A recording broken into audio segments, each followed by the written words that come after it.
Hi friends, ఈరోజు అయితే మా ఇంట్లో ఒక శుభకార్యం ఉందండి. ఈరోజు మా పాపకు నామకరణం చేస్తున్నాము. అందుకని ఎర్లీ మార్నింగ్ 5కే లేచాను నేను. మా పాప కూడా ఎర్లీ మార్నింగ్ లేచేస్తుందండి ఈరోజు. ఎలాగో ఈరోజు ఇంకా వెళ్ళాలి కాబట్టి గుడికి శివాలయంకి వెళ్తున్నామండి పేరు పెట్టుకోవడానికి. ఎర్లీ మార్నింగ్ లేచి ఇల్లంతా శుభ్రం చేసుకొని తలస్నానం చేసి దేవుడికి పూజ చేసుకొని ఇంకవన్నీ బయలుదేరదామని పూజ చేసుకుంటున్నానండి. దేవుడికైతే పూజ చేసేసాను. తులసమ్మ దగ్గర కూడా కడ్డీలు వెలిగించుకొని మేము వెళ్ళే పని ఎటువంటి అడ్డంకులు ఆటంకాలు రాకుండా అంతా శుభంగా జరగాలని దండం పెట్టుకుంటున్నానండి. అలాగే మారేడు చెట్టు దగ్గర కూడా కడ్డీలు వెలిగిస్తాను. మా ఇంట్లో మారేడు చెట్టు ఉందండి. మేము ఇంట్లో పూజ చేసుకునేటప్పుడంతా మారేడు చెట్టుని పూజిస్తూ ఉంటాము. చాలామందికి ఈ చెట్టు అయితే తెలీదు. ఇంటికి వచ్చిన ప్రతి ఒక్కరు ఈ చెట్టు పేరేంటి, ఎందుకు పూజిస్తున్నారని అడుగుతారండి. మరి మీకు ఎంతమందికి తెలుసో ఈ వీడియో కింద కామెంట్ చేయండి. అలా మారేడు చెట్టు దగ్గర దండం పెట్టుకొని ఇంకైతే నేను రెడీ అయిపోయి బయలుదేరిపోయానండి. గుడికైతే వెళ్ళాము, శివాలయంకి. ఈరోజు శివాలయంలో పూజారి గారు కూడా చాలా బిజీగా ఉన్నారు. మాతోటి 2-3 పేరు పెట్టుకోవడానికి వచ్చారండి. అలాగే చాలా లేట్ అయిపోయింది. మా పాప అయితే అస్సలు కోఆపరేట్ చేయలేదు, ఏడుస్తూ ఉంది ఈరోజంతా. వాళ్ళ నానమ్మ ఆడిస్తూ ఉందండి. ఎత్తుకొని తిప్పుతుంటే గమ్ముగా ఉందండి. అందుకని మా అత్త ఎలాగో ప్రదక్షిణాలు కూడా అవుతాయని పాపను ఎత్తుకొని తిప్పుతూ ఉంది. పాప ఎత్తుకొని తిప్పినంతసేపు గమ్ముగా ఉందండి. కూర్చుంటుంటే మటుకు ఏడుస్తూ ఉంది. పూజ అయితే స్టార్ట్ అయిపోయిందండి. పూజారి గారి మంత్రాలు చదువుతున్నారు. మంత్రాలు మీరు వినరనేసి నేను స్పీడ్ చేసేసానండి. అలాగే ఫార్వర్డ్ కూడా చేసేసాను. పూజ అయితే చాలా బాగా చదివిందండి. పూజారి గారు మంత్రాలు చదివించి మా చేత అయితే అన్నీ చేపించారు. పసుపు ముద్దతో గౌరీదేవిని చేసి అలాగే పూజా సామాగ్రి అంతా తెప్పించేసి మా చేత పూజ జరిపించారండి. మా పాప ఏడుస్తూ ఉన్నింది అంతసేపు. ఆ పూజారి గారు పూజ చేస్తుంటే ఏడుస్తుంటుంది అనుకున్నాను, కానీ ఒళ్ళో పడుకొని మంత్రాలు వింటూ హాయిగా నిద్రపోయిందండి. అలాగే పూజ అయితే కొనసాగుతూ ఉంది. కార్తీక మాసం కదా, శివాలయంలో చాలామంది భక్తులు అయితే ఉన్నారండి. అస్సలు ఖాళీ లేదు. పూజారి గారు చాలా బిజీగా ఉన్నారు. మాతో పాటు అలాగే 2-3 వచ్చారు పూజ చేయించుకోవడానికి. అలాగే బియ్యంలో రాపిస్తున్నారండి. నేను మా ఆయన ఉంగరం పట్టుకొని రాస్తున్నాము. అయ్యాయో పూజారి గారు చెప్పారు మంత్రాలు, అవి మనకు తెలియదు కదా, ఆయన చెప్తుంటే మనం రాస్తూ ఉన్నాము. పూజారి గారు కామెడీ చేస్తూ మధ్యలో జోక్స్ వేస్తున్నారండి. అలాగే నవ్వుకుంటూ మా పూజ అయితే కొనసాగుతూ ఉంది.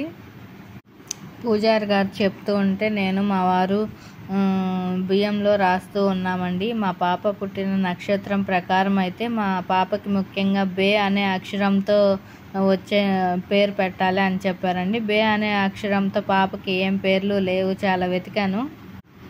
జ అనే అక్షరంతో కూడా పెట్టొచ్చని చెప్పారండి. అందుకని 2 కలిసేలాగా బేబీ జశ్విత అని పెట్టానండి మా పాప పేరు. పేరు పెట్టిన తర్వాత మా వారిని చెవులో 3 సార్లు చెప్పి తేనైతే నాకించమని చెప్పారు. అలాగే మా వారు అయిపోయిన తర్వాత నన్ను కూడా నాకించమని చెప్పారు. తర్వాత మేనమామ చెవిలో చెప్పమని చెప్పారు. అందుకని మా తమ్ముడు చెవిలో చెప్పి తేనైతే నాకిస్తున్నాడండి. మా పాప తేనె బాగా నాక్కుంటుంది, తీయగా ఉందేమో. తర్వాత మా మామయ్య గారు ఎత్తుకున్నారండి. ఫస్ట్ సారి బాగానే తినింది, కానీ రెండోసారి అయితే ఏడ్చింది పాప. అప్పటికే విసుగు చెందింది. తర్వాత మా అత్తగారు ఎత్తుకున్నారండి. ఏం పేరు పెట్టావు, ఆమెకు పలకడానికి రావట్లేదు. పేరు చెప్పి అలాగే తేనె నోట్లో నాకిచ్చారండి. తర్వాత మా తాతగారు ఎత్తుకొని తేనె నాకిచ్చారు. పాప అయితే బాగా ఏడుస్తుందండి. రోజు ఈ టైంకి నిద్రపోయేది. పాపని ఈరోజు నిద్రపోని లేదని ఏడుస్తూ ఉంది. అలాగే పేరు పెట్టేసిన తర్వాత అందరూ అక్షంతలు వేయమని పూజారి గారు చెప్పారు. ఫస్ట్ అయితే మా అత్తయ్య మామయ్య వేశారండి. తర్వాత మా ఆయన వేశారు. అలాగే నేను కూడా వేసాను. పాప తల చుట్టూ అక్షంతలన్నీ నిండిపోయాయి, అందుకని తుడుస్తున్నాను. వాళ్ళ మామయ్య పిల్లలు కూడా వేశారండి. పూజ అయిపోయిన తర్వాత బయటకు వెళ్ళి టెంకాయలు కొట్టుకోరండి. బయట అంటే ఎక్కడో కాదు, ఆ శివాలయంలోనే బయట ధ్వజస్తంభం దగ్గర టెంకాయలు కొడతారండి. బయటకు వెళ్ళి టెంకాయ కొట్టుకోవడానికి వచ్చాము మేమిద్దరము. టెంకాయ అయితే కొట్టారు మా ఆయన. అక్కడ పెట్టమని చెప్తున్నాను. అక్కడ పెట్టేసిన తర్వాత శివాలయంకి వెళ్ళినప్పుడు శివాలయం నుంచి ఏమీ తీసుకెళ్ళకూడదని కొందరు చెప్పారండి. అది నిజమో కాదో నాకైతే కామెంట్ చేయండి. నాకైతే తెలియదు ఫ్రెండ్స్. అంటే కొబ్బరి చిప్పలు తీసుకెళ్తాం కదా మామూలుగా గుడి దగ్గర, ఒకటి అక్కడ పెట్టి ఒకటి అలా కూడా తీసుకెళ్ళకూడదని చెప్పారు ఎవరు. అది నిజమో కాదో మీకైతే తెలిస్తే నాకు కామెంట్ చేయండి. తర్వాత మా మామయ్య తీసుకొని ఒక టెంకాయ కొట్టారండి. టెంకాయ ఎక్కువ గ్యాప్ ఉండే సైడ్ చూసి కొడితే టెంకాయ ఫస్ట్ టైమే పగిలిపోతుందంటండి. అలాగే మేము గుడికి వెళ్ళిన ప్రతి ఒక్కరూ టెంకాయ కొట్టారండి అక్కడ. ఈరోజు అయితే నాగుల పంచమి అంటండి. విగ్రహాలను బాగా అలంకరించారు. పసుపు కుంకుమ అంతా పూసి చూడముచ్చటగా ఉంది విగ్రహాలను కూడా.